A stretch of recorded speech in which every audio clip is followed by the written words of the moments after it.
Magnificent from BYB 18, June 25th, 2023 to tomorrow night's BKB 51. Heavy lies the crown.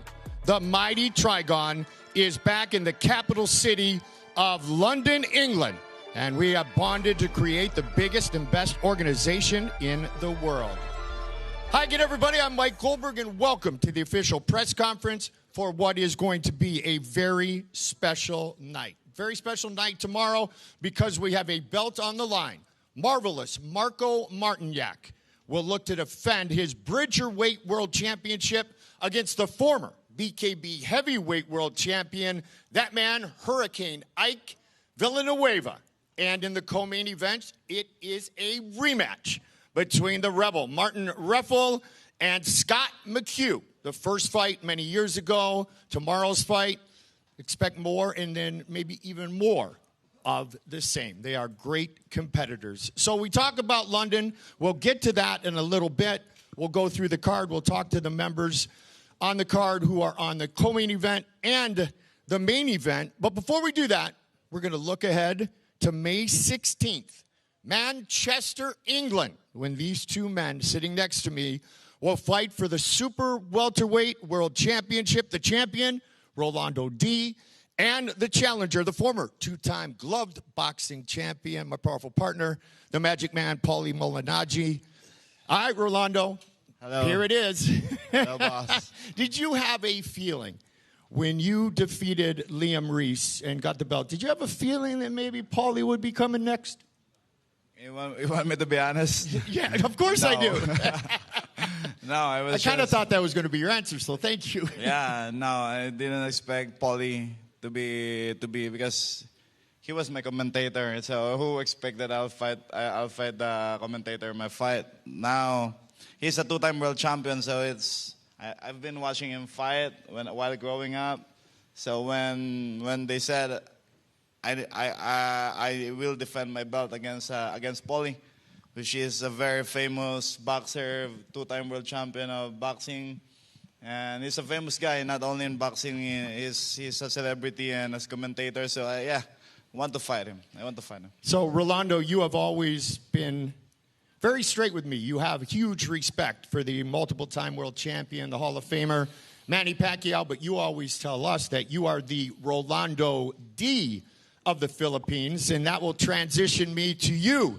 Paulie Malignaggi, he has a man that he looks up to. He has his own identity now, and you're looking for a belt in a different discipline to add a world championship without the gloves on.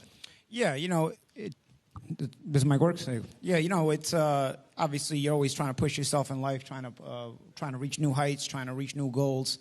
When I came back, I didn't want to use my position to, tease and say, oh, I'm going to just fight for a championship just because, of my past accolades and, the name I would bring to, any of the fights that I perform in. I watch these guys. I sit Trigon side. I see how hard they fight. I see the difficulties that they go through. So I didn't want to just say because of my position, for lack of a better example, like Conor McGregor does at the other promotion where he just teases that he's going to just jump the line and fight for the championship. I didn't think that would be fair to a lot of these fighters who, fight hard and are good fighters. And listen, I can't fight all of them. I know everybody wants to fight me, but I can't fight all of them. But I did want at first an opponent that was going to, bring the respect to the position that I wanted, which was to get a title shot. That's why Tyler Goodjohn was chosen. He was a guy who had been champion in BKB in the past. He was a guy who had a formidable name. And he was an ex-champion and, still a tough nut to crack. So I figured if I can beat a guy like that, it would put me in a position to more so deserve a possible title fight. And I'm not just walking into a title fight undeservedly just because I'm using my name. And so that's why I wanted to do it that way. And honestly, I feel like I did earn that shot because I went into the Goodjohn fight as an underdog. I was not picked to win the fight by the odds makers.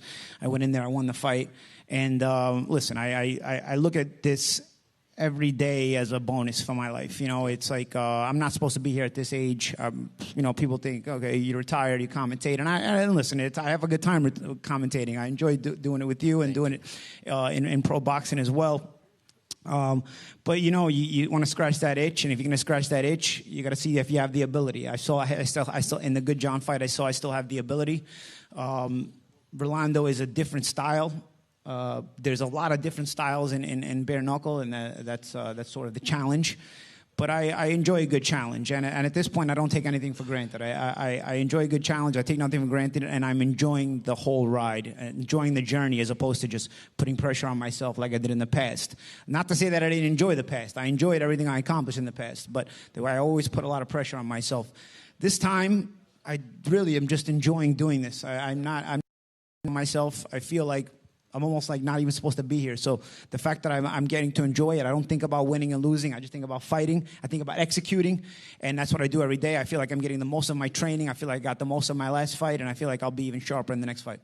Obviously, champ, you have great respect for Paulie. When you watched the fight between Tyler Goodjohn and Paulie Malignaggi, were you surprised a little bit? What impressed you the most by the Magic Man's performance that night? Nothing. Oh, okay. Yep. Nothing impressed me. Yeah, when I saw that fight, I was like, I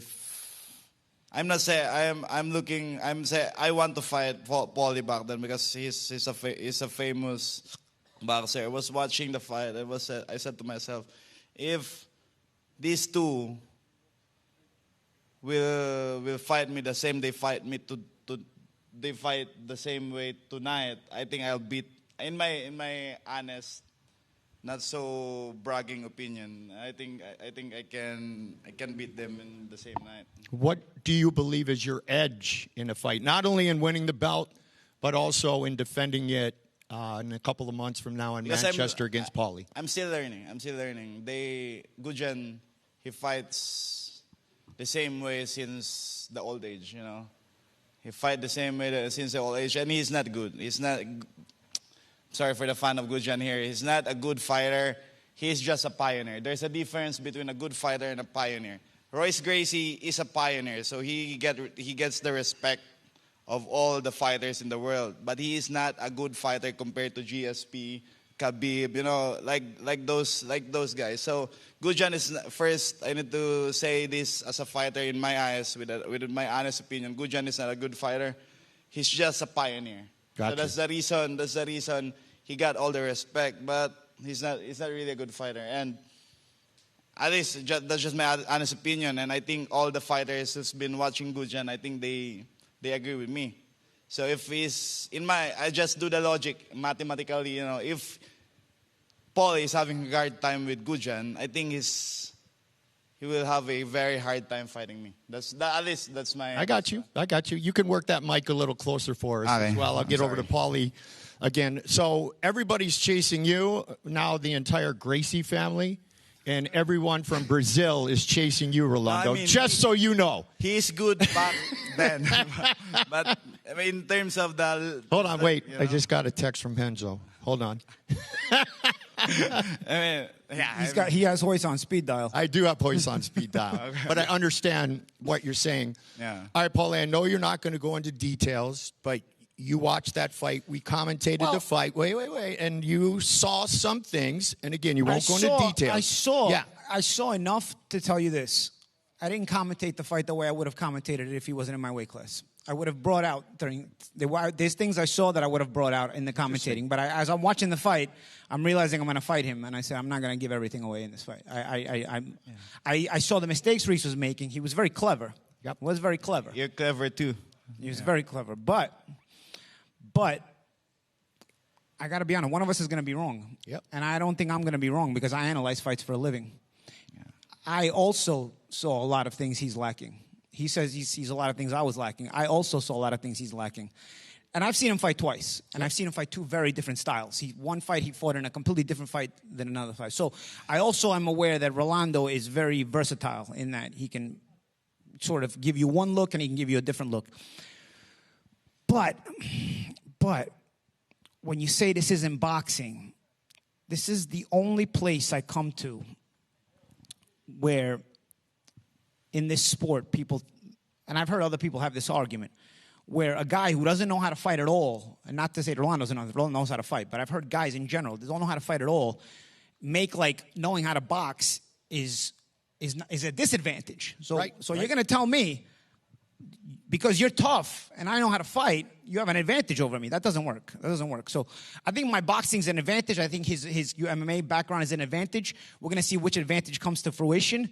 I think it's going to blend in certain awkward ways at times. Obviously, he's going to... One thing I will tell you, I think he's very strong. I think he's stronger than Good John. But in some ways, I don't think he's as good as Good John. In some ways, I don't. But I do see he's stronger than Good John. I feel that. I can tell... In having seen him 2 times, this is a strong guy, and like I said, he's clever. So clever and strong, you have a champion. And the Gracies are after you now, Rolando. Hey, the big thing on display when you earned yourself the belt was your power. Of everything you did, and like Paulie said, you did a lot of different things, but your power is undeniable. Yeah, I mean, I'm not that powerful. I think I just have I just have a good timing. Well, Liam Rocky Reese, in respect, would probably disagree. Yeah, I have a good timing. He has hammer hands. Yeah, you have hammer hands. I just have good timing because compared to the guys I trained back home, because Filipino boxers is very powerful, and compared to their power, the power there is different. But I just have a good timing. And I can time it properly. And like what his best friend said, right? Conor McGregor, he said. Oh, yeah, they're tight. Just like you and the Gracies. Yeah, precision beats power and timing beats speed. So I don't think I'm powerful, but I'm precise and I have good timing. I don't punch as many as Gujan, Right. Gujan like to waste punches. I don't punch like that. I don't waste punches. I pick my punches. I make sure it will connect. If I will punch, sometimes I miss, but most of the time I connect. May 16th, Manchester, England. Our moniker for this show is Heavy Lies the Crown. So you'll have that heavy crown when you come into Manchester. And briefly, Magic Man, my powerful partner, your final thoughts on the upcoming title fight. I'm going to be world champion again. I'm going to win the BKB world title. That's my final thoughts. That's been the goal. And again, I don't put the pressure on myself. Because again, every fight is a bonus for me here. Nobody believes I should be here. I wouldn't be surprised if Rolando will be favored, just like Tyler was favored to beat me. So that I don't really look at opinions. I don't really look at people's thought processes. I've fought very strong fighters in my career. I've fought very good fighters in my career. I've beaten some. I've lost to some. I've been at world-class level at a different sport. I think I understand, when the bell rings and I step into combat, I know where my mind needs to be at, and I know I need to respect the abilities of my opponent, and I do. But I have a lot of confidence in myself, and I have a lot of confidence in my ability to think in there on the fly. I still have very good reflexes. Rolando talks about speed and timing. He's not going to have better speed and timing than me, I promise you that. But he's going to bring some things to the table that I know I have to prepare for. And that's why I think we're going to go to camp. We're going to go prepare. And on May 16th, I look forward to having a good fight. The countdown is officially underway. Champ, we're going to talk to you a lot before you step into the Trigon to defend your belt with the Magic Man, Paulie Malignaggi. Thank you to both of you men. Remember one thing. Timing beats speed. But I have speed and timing. I have both. And sometimes Anderson Silva's precision is precise. Right. Yeah, that was one of the dumb things I've said over my career. It wasn't a lie, though. It wasn't a lie. It was accurate. It just wasn't the greatest utilization of English. All right, so Paulie is back. We look forward to that. Rolando D, a spectacular champion. First man out of the Philippines to reign supreme inside the Trigon. And I would say, because of the buzz that the Magic Man has brought here to the Trigon, to bare knuckle boxing, to BKB, we're finding other very decorated gloved champions who are all of a sudden like, hey, I want to do this. Let's get this done. Let's have some fun. And we saw a lot of guys talk about it that night that Paulie fought and defeated Tyler Goodjohn. And it was an incredible evening. And so with that, we had guys saying, let's do this, let's do that.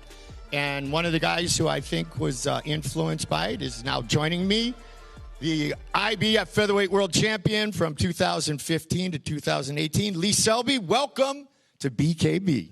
Thank you for having me, and thanks for the introduction. Yeah, it was fair, right? It was correct. Yeah, it was quick. Well, I got way more notes. Sharp footwork, slick boxing ability, good looks. Wait, I made that one. That's debatable. You know, it was interesting that the night that Paulie fought, Josh Warrington was in the stands. You had a great battle with him years ago. Josh who? There you go. Are you going to say it? Now we're underway, right, Lee? Yes. So what is it at this point in your career, at this time in your life, that made you say, you know what, this is pretty cool. I'm going to take the gloves off and I'm going to keep on going? So when I retired from boxing, I still thought I had more to give. I retired from boxing due to my dad. You know, I boxed out in Argentina, got stopped with a body shot. Just got my gloves off in the dressing room, gets a phone call, and it's my dad on the phone. He didn't ask how my ribs was and how I was feeling after getting stopped. He just said, you got to retire. So I respected his decision, retired. But I still feel that I got more to give to the sport. And you're going to do it in the Trigon. Why the Trigon? Why our organization, BKB? So since retiring, I started coaching. I coached a few amateur boxers, a few professionals, and then finally a bare knuckle boxer. And being close to the action, getting the feel for it, getting the feel for the Trigon, going in, having a little move around. I just feel it's the right move for me. Bernard Hopkins was at one of our events, and when he was being interviewed, he literally was like, you know what, I don't have gloves on right now, put me in. I'm ready to go. Now you, after Paulie and others, is this going to start to become a theme, do you think, Lee, where great glove boxers, former world champions, come to fight bare knuckle? I believe so. I believe some of the former boxers, retired boxers like myself, are going to take to the sport. And also that I think the up-and-coming amateur boxers, instead of turning professional, there's lucrative deals with the BKB. I think they'll choose this route instead. And it's interesting you say that because a lot of the fighters on our roster now were very decorated as amateurs, had a ton of wins in white collar, also had some professional fights. And so much to your point, we do see that. Paulie talked about the breakdown of being a boxer, a true boxer. And it wasn't disrespectful to Rolando, but is that kind of the same mindset you bring into it, Lee? I've done it, I've seen it, done it, seen it, done it, and done it 1,000 times. So not completely. What I do see, I bring a lot of experience. Yep. I've been cut, I've been put down, I've grown up and continue to win the fights. But I got all the respect in the world for the BKB boxers. They don't breed them like that. They're really tough men. And like Paulie said, I don't want to come into the sport with my accolades from glove boxing and think I just skip the queue. I want to start from the bottom. It's a different sport. I want to work my way up from the bottom. And I want to be the first world champion glove boxer and world champion bare knuckle boxer. If Paulie doesn't beat you to it, right, in May? Well, if Paulie beats me to it, I'm more than happy to come to be a close second best. There you go. But what sort of fighting mind's there? A glove world champion and a bare knuckle world champion? Yep. No, it's unbelievably emotional for us here at BKB, knowing how far we have come, knowing that it was many, many years ago when it was BYB against BKB, and now we're one big organization, adding bad to the bone now, and we're back at the O2, the iconic O2 in London, England. If you want to do the comparison, as you know, in the States, it's the world's most famous arena, Madison Square Garden. In the UK, it is the O2 and the Indigo at the O2. That buzz that you felt before, you expect it to be the same, or you expect it a little different because all of a sudden you don't have those gloves on? I expect it to be more of a buzz. You know, you mentioned the O2. I've boxed here more than anywhere else in the world. I've boxed in America, Phoenix, Arizona. My last fight was in Argentina. And my favorite venue and favorite place to box is the O2 Arena. And I think coming from professional boxing to no glove boxing, bare knuckle boxing, it brings that fear factor. But I think that'll just pick me up and I'll rise to the occasion. Well, from the Welsh wrecking machine, Barry Jones, all of you born in Wales, as Callum Skane said, Welsh men were born to fight. So welcome aboard. Thank you very much. It's great to meet you. Great to see you. We look forward to calling your fights. It will be quite an honor. It was a magical day for BKB when that pen hit the paper and Lee Andrew Selby became a member of our BKB roster, the biggest, the most international, the most global roster in bare knuckle boxing today. All right, let's bring in my good friend, Gareth A. Davies, with a very special guest. And Gareth, I go a little bit back with the man you're about to speak to. I think we all do. He's famous from his Bellator days, of course. How brilliant is it? We're here at the iconic O2 Arena, Indigo here, this beautiful setting. It's going to be beautiful brutality tomorrow night. You've just had Lee Selby, Paulie Malignaggi. We've got Yuriorkis Gamboa, Olympic and world champions coming to us. But they're not just coming from boxing, they're coming from MMA. What a journey you have had, Adel Altamini. I'm so grateful to be a part of BKB. This is a different type of sport of fighting. Really happy to have a journey and a new career with BKB. We are about fighters first in this organization. We are also about storylines and narratives. What a story you've had from Baghdad to Beverly Hills. Tell us a little bit about your journey. I have a crazy story, to be honest. Born and raised in Iraq, age 17. But I was contracting with U.S. Marines back home in Iraq when age 14 till 17. Come to U.S. Age 18. I was homeless, struggling, don't speak English. I still don't speak English. I'm trying. You're doing fine. Yeah, but I have really tough, hard journey life and a pressure. That's why it's a pressure always put me in a good, put me be a better person and better fighters the whole my life. Even after my last Bellator fight 2020, I take time off because reason lost my dad, went through a lot and deal with health, surgery and stuff. And I was in so much pressure, overweight, depression, to be honest. I always, to be honest and tell the truth. But that pressure get me back to fighting bare knuckle because I was challenged. I tried, I done MMA, jiu-jitsu, all type martial art. But the sport is the blood is just make me take my, the beast inside me again because I felt like I lost it, and that's the pressure I was on. You had 5 years off, you had injuries. We hasten to add that he fights Jay Eggleston tomorrow night, so he can take some of that feeling, that energy out tomorrow night, right here when the Trigon's built in this very place we're standing. What are you going to deliver for us tomorrow night? Oh, I always, this is how I am. My mindset is like a war mindset, kill or be killed. I never try to play game. I'm always try finish fight. If he don't finish me, he don't get finished. There you go. Thank you very much, Adel. Well, our main event tomorrow night, the Hurricane against the Emperor, a former UFC fighter against a guy who calls himself the GOAT. Yep, it's these two fellas. Take a look at this. The Emperor of Bare Knuckle. So they say. My name is Marko, and you know who I am.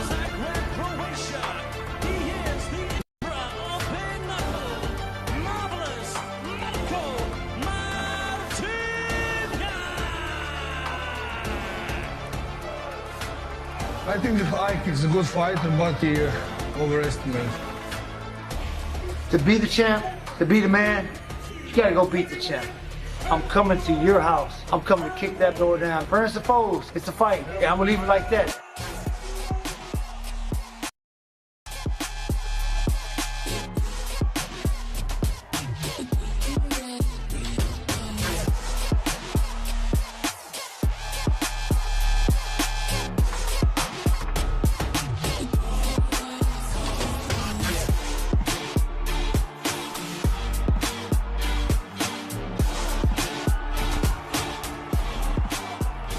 I hope that he train hard, eat good, cuddle, sleep with his wife. I'm going to sleep him like everybody else. At the end of the day, I'm gonna be standing. Let's get it on. Mano to mano. Puro chingon, baby. I'll see you soon. I am now joined by the challenger, the former BKB heavyweight world champion, Hurricane Ike Villanueva, and the champion, the Bridgerweight champion, also the former super cruiserweight champion. I'm going to start with you because, as you know, you are my... Start with him. No. Start with you because you're my second favorite Croatian. First. Okay, Marko, I'm sorry. You have almost as many nicknames now as you do titles and knockouts. What's going on? Are you going to come up with more? I didn't give myself my nicknames. The fans give it, so ask them.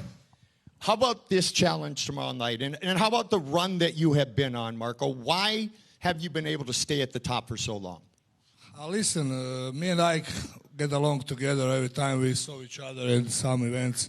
We are brothers, like he said, but this time we have to be enemies. This is just a business, but he talks about my country that is small, but tomorrow he will see how big it is. And maybe there aren't so many numbers like Mexicans, but we are a proud warrior race. Like Napoleon said, give me 100,000 Croatians, I will conquer the world. So that's it. Why I'm on the top? Because of my head and everything. I put my effort, I put everything myself in this. Everything is about me at home and gym, and that's it. From what Marko just said, very similar to what you do every day. You literally put your work boots on and take them to the gym, don't you? Oh, yes, sir. There's no doubt about that. I bring my A game everywhere I go. Like I said, blue-collar Mexicans, what they call me back home. Nothing but hard work has got me where I need to be and where I'm at today. Like I said, I once was a heavyweight champ. I lost that, but I had to do whatever. Everybody begs for the opportunity. Right. I did it the hard way. I went and earned my shot. Yep. And Marko would tell you, we talked about this. We knew how the dominoes were going to lay out. We knew we were going to match. Yeah, I know that. I didn't want to fight Jerome for 4 times, so I was wanted to fight you. Yeah, so that's and we talk about socials, and that's it. And you beat Jerome, and we fight tomorrow. Yeah, exactly. We knew how it was going to play out, but like I said, you got your mindset got to be right. You can't cheat the grind. You cheat the grind, you got to pay for it inside this Trigon. But like I said, I'm excited for this opportunity. This is it's a dream matchup for BKB. I mean, 2 headliners colliding in O2. Let's get it on, baby. I can't wait. You got Croatia versus badass Texan. That's Let's what get I'm saying. it, baby. It's all respect. End of the day, man. Man, I respect his father. His father's a good fan of mine, man. Yep. I respect that. Like I said, I wish I still had my old man today. My old man would be just like his dad, be in his corner. But like I said, I got my boy in my corner. That's just as close. But like you have said your father was the OG of the true Mexican battler and warrior. Oh, no doubt, man. My dad was, like you said, man, that boy Eagle Eye, because he had that eye. He gave you the eye. You knew it was about to get serious. And that's why, I was raised right. I was brought up the hard way. Nothing was given. Everything was earned. And like I said, for me to go get it tomorrow, I got to earn it. And I'm earning that Trigon come tomorrow night. So I had the opportunity and the honor to meet your father yesterday. I hope you translated exactly what I was saying, because I was saying nice things about you. But did your dad, you said his name before, I'm just going with Z, I promised you that. Zida. Did your father give you that eye as you were growing up as well, to keep you disciplined, to keep you on the right path? Oh, how many beatings I got from him. We had, he had military, he was in Civil War back in day, and he had that military belt. It was like this and like this. When he hit you with that, you pray to God that he miss you.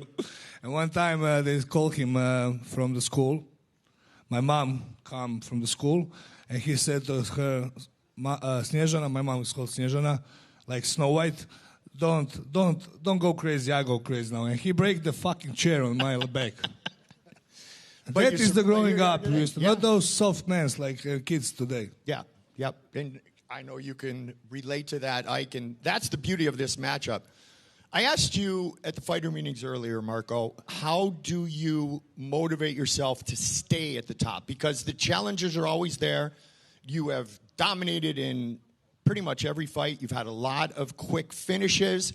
How do you still get up to the gym and say, you know what? There's more, and I've got to be better every day. I know Ike is part of it for this fight, but for many years you've been able to do it. What drives you? But listen, last 4 fights I had this new crew you met, and and now I have a third coach. He's right now coming up. He's in plane, so I think I get matured. So I'm 35 now, and we heavyweights go mature a little later than others. So discipline, and I don't know. I just like to be here and like to spotlights. I like that everybody is around me. So I'm fucking a big egomaniac. You know that? No, really?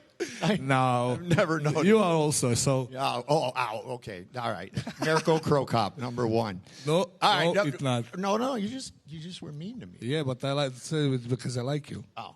But not on a gay way, just like a friend. Thank you very much. I like how he clarifies things with his Croatian accent. Now, you guys do get along well. You guys do respect each other. But you had mentioned something earlier today, Ike, that there might be an air of Marko being a little bit overconfident. Now, I would say, before I complete this question to you, the Jerome Hatch fight, in which he lost in Dubai, has changed his mindset forever. So that one woke him up. But you do feel that maybe he's not giving you enough credit before tomorrow? Oh man, you can see it, you can feel it. Like I said, I'm no one to look over past. I'm no stepping stone. Like I said, everything I got the hard way. Every opponent that was thrown to me, there was no option. Let's get it on. Like I said, when I had this opportunity 2 weeks later, I signed the contract, made it happen. Got cut up and all. I said, but like I said, don't let it fool you. I'm still coming to die.